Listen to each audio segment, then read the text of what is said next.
Miami at Florida State, 3:30 Eastern, ABC. Florida State favored by 14.5 points. Something tells me the last couple of weeks for Miami has caused that spread to stretch to what it is.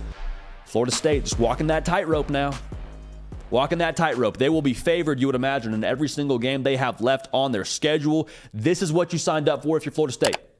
You signed up for a chance to go and play for the ACC title and to go play for a college football playoff berth. You're now in this spot. You're undefeated in November. Can you walk the tightrope? The last couple of steps of the tightrope are the most dangerous because you start looking ahead, you see the finish line, you see the destination, and you just take one foot off the tightrope and you fall down and bad things are going on if you're Florida State. I think this is a game where you really got to lock in and keep it about the game and not so much about the rivalry. Florida Cup implications, Miami obviously a major rival for the Noles. This is going to be a very, very big spot for them in that sense and in that capacity from an emotional standpoint. Now, for Miami, 6-3 on the season. Everyone's talking about Miami like they're, a football team that's going to miss a bowl game somehow. I don't buy that. I think if you win this game, obviously it's a huge revitalizer for Mario Cristobal and company and kind of sets the course for what they're going to be going forward. Kind of that's where this thing is headed kind of win. If you're able to beat a top 4 team in Florida State, that would be huge. But even so, even with this NC State loss, I think Miami's getting overlooked just a little bit here in this spot. I think you delete the logic that you would have taken into this game. I mean, we'll use logic to break this game down, but I'm just saying, with a rivalry spot like this, with the spread like this, I'd be a little bit leery about looking at that spread with too big of eyes, just the way that I feel about this. Now, who's applying the pressure when it comes to the tempo of this game? Because for Florida State, there's a very real possibility that they could just go bombs away, push the ball deep, go up 17-0, and it is going to be a deep climb out of that if you're Miami. And that could kind of be game blouses and we're in the third quarter. That would be a reality that you would love to live in if you're Florida State. But the other part of that I would say, the health of the wide receiver core for Florida State is going to be very, very crucial here. Mike Norvell, very close to the vest. At the time of us being live, we don't have any intel on if Keon Coleman will play or Johnny Wilson will play. He made it sound like they're in a better spot based on the health of that wide receiver room from his press conference this week. So we'll see. But to the same token of Florida State being able to apply pressure on Miami to score points, hey, don't look now. Miami, they're a physical operation up front.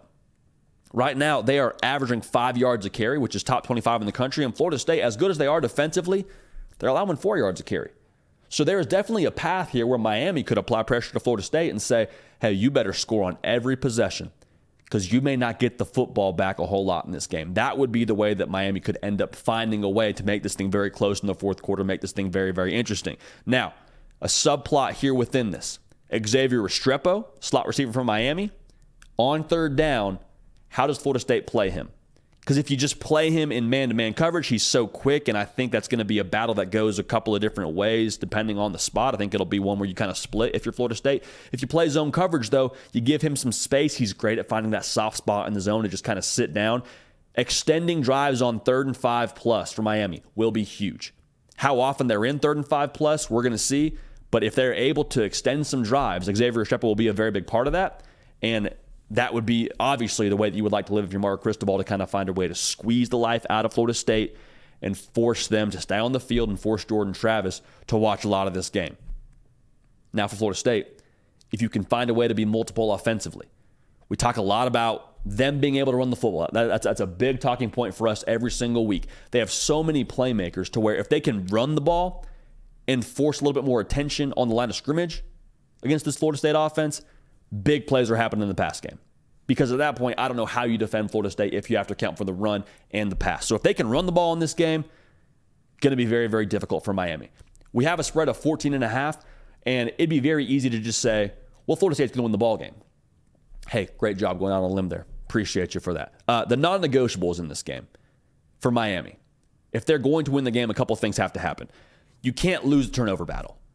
Now, I did not say you have to win the turnover battle. You would take that, and that probably helps matters, but you can't have a situation where Tyler Van Dyke's out here throwing three interceptions. It's not a world you want to live in. Now, as of right now, there is no commitment from Mario Cristobal about who will be playing quarterback for the Canes. Could be Ja'Cory Brown, could be Emory Williams, we'll see. But whoever's playing quarterback, you got to make sure you take care of the ball, which is kind of a no-dust statement. but it just is 1,000% the case when you play an offense as potent as Florida State. Other thing with this, I need second half points if I'm Miami. Because Florida State may be the best in the country at just straight up turning the water off. Like, second half shutouts has just been pretty much a tradition for Florida State now to this point in the year.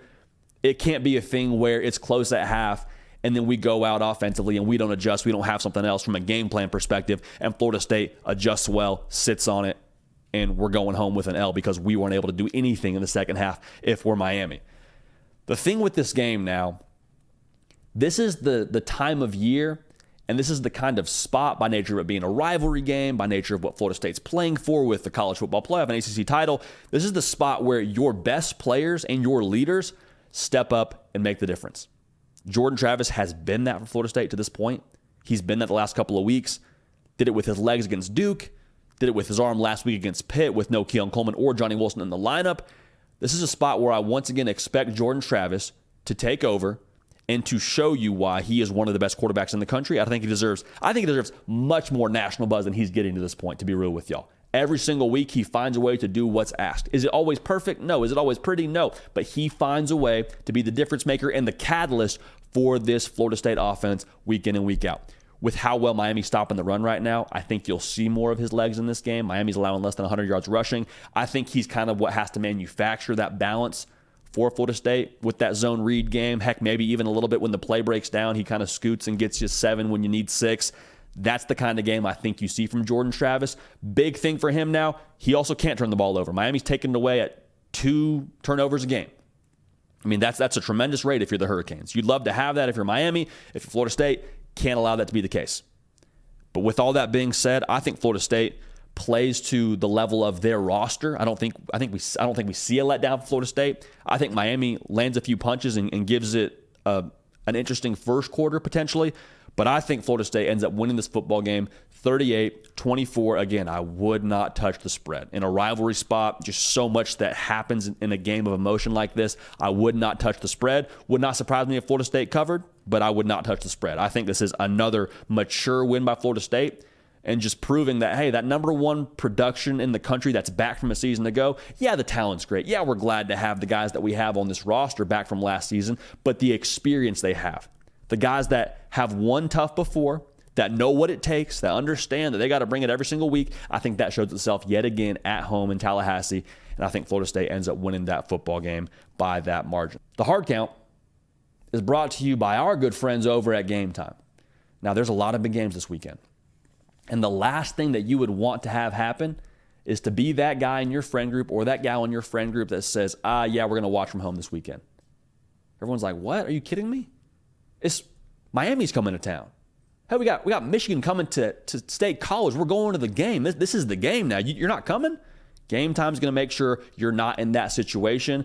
I mean, they have a phenomenal selection of tickets, like all the tickets that you want, from college football games to comedy to entertainment events. They're going to have you covered. Last minute tickets, so you don't have to wait, you don't have to purchase tickets months in advance. You can wait right up till the day of the event, Saturday morning. Hey, we're going, buy tickets via the Game Time app. Boom.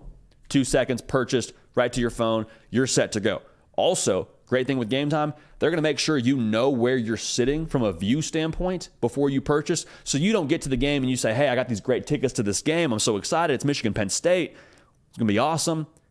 Oh, by the way, you're sitting behind a metal pole.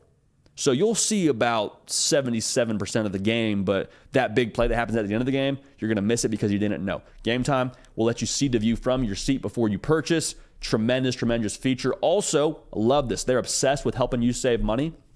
If you find a ticket in the same row and section that is less than the ticket you purchased, Game Time will credit you not 100% of the difference, 110% of the difference. So here's what we're going to do. I want y'all to download the Game Time app, take the guesswork out of buying tickets, create an account. Very, very important now. Use code HARDCOUNT for $20 off your first purchase. If you bought a ticket that is $50, you use code HARDCOUNT, $20 off, $30 ticket. How about that? Terms apply. Again, create an account, redeem code HARDCOUNT for $20 off your first purchase. Download Game Time today. Last minute tickets, lowest prices, guaranteed. Hey y'all, thanks so much for watching. Subscribe to the channel here to make sure you don't miss an episode of The Hard Count. Also be sure to check out other videos on the On3 YouTube channel.